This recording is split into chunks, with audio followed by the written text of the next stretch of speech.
family, to all our city agencies. Allah Ameen. Fatiha.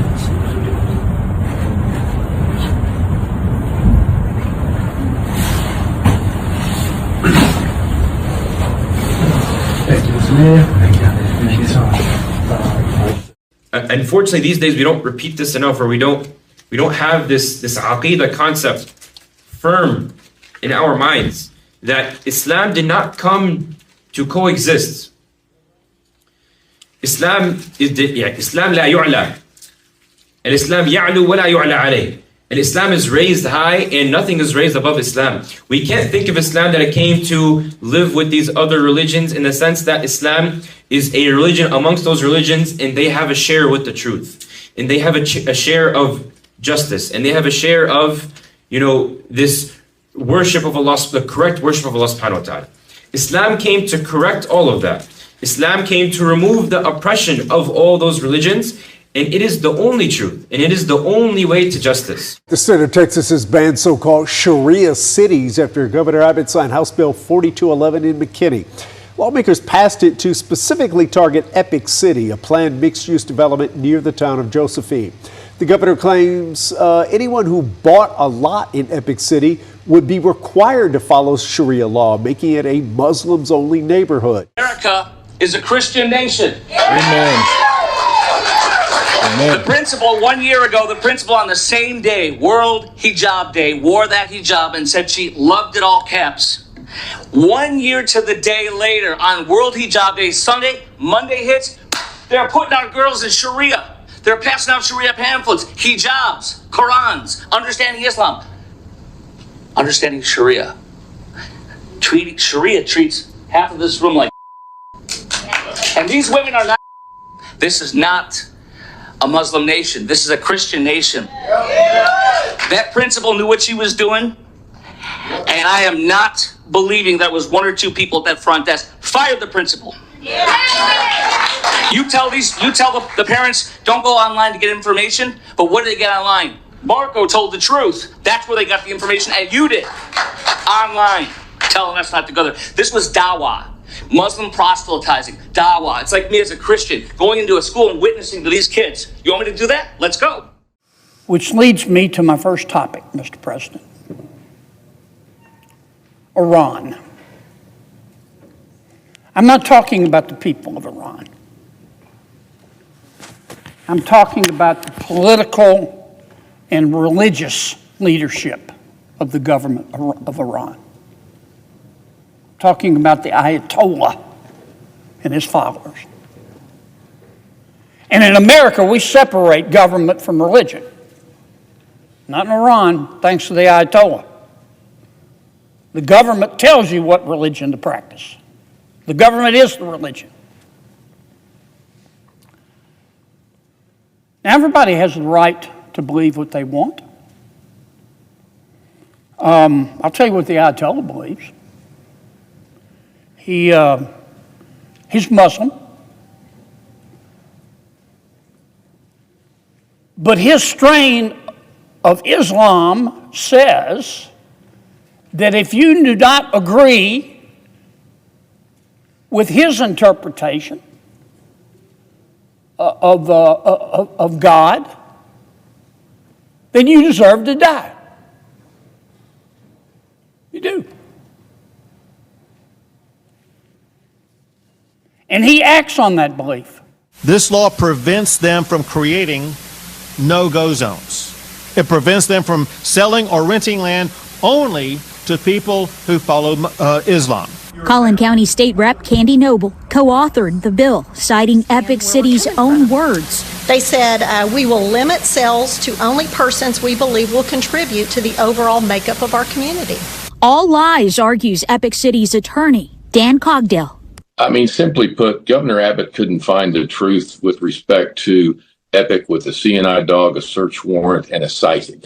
It requires disputes to be resolved by Texas law and Texas courts, not Sharia law. There's no Sharia compounds, as he would call it.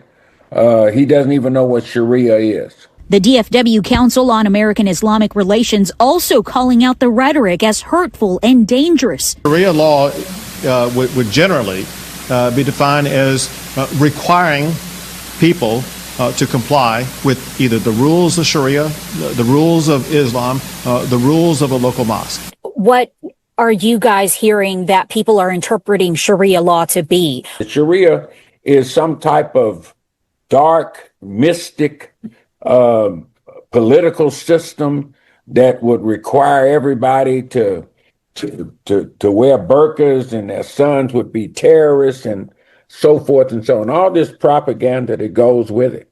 HB 4211 in place, Epic City's attorney says the project is absolutely moving forward. Now, let me say again, the Ayatollah is entitled to believe what he wants. I was raised a Presbyterian. My parents founded 2 Presbyterian churches. When Becky and I got married, Becky was a Methodist, I was a Presbyterian. We compromised. I became a Methodist. I'm entitled to believe what I want. But the Ayatollah not only thinks that I'm going to hell because I don't agree with his religion, he wants to kill me. He wants to kill Americans and Israelis and anybody who does not believe in his jihad and drink our blood out of a boot. And he's acted on that. I don't need to tell you, Mr. President. I don't need to tell you. And he has acted on that. And that's not acceptable. Now, a lot of the people in Iran, the good people in Iran, don't agree with the Ayatollah. If they disagree with him too loudly, he just kills them.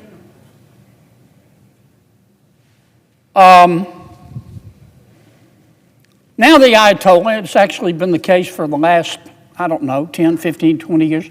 The Ayatollah has decided he wants a nuclear warhead. Why should we care? You know, I hear from some of my fellow Americans all the time, why do we need to be involved in Iran? Why should we care? Well, number one, we're not trying to start a war in Iran. The president is trying to end the war in Iran. If the Ayatollah gets a nuclear weapon, he will use it. He could use it against America. He could use it against Israel. I don't know who he'll use it against, and I hope I'm wrong, but he will use it. And you know what else will happen? As soon as he gets a nuclear weapon, Saudi Arabia is going to get a nuclear weapon.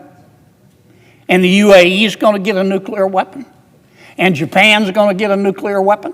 And South Korea, and I could go on and on and on. And the more nuclear weapons you have in the world, the more likely you are to have a nuclear war. The Ayatollah also has conventional ballistic missiles and is building more as we speak. Now, those missiles can't reach America yet, but they're working on one. And they can sure reach our military bases in the Middle East. And they can sure reach Israel. Yes, sir. Yes, ma'am. That's why we should care. So that's what this business with Iran is all about. We're not trying to be the world's policeman. We're trying to stop the Ayatollah from being the world's policeman, who's getting a lot of support from President Xi Jinping in China and Vladimir Putin in Russia and Kim Jong-un in North Korea. So that's where we find ourselves, trying to stop this war. Anybody whose religion tells them that in order to be saved, they've got to go kill hundreds of millions of people, you can believe it if you want. But as far as I'm concerned, it's time to get a new religion. And that's what we're doing in Iran. Let me say it again. We're not trying to start a war. This war began a long time ago. We're trying to end it.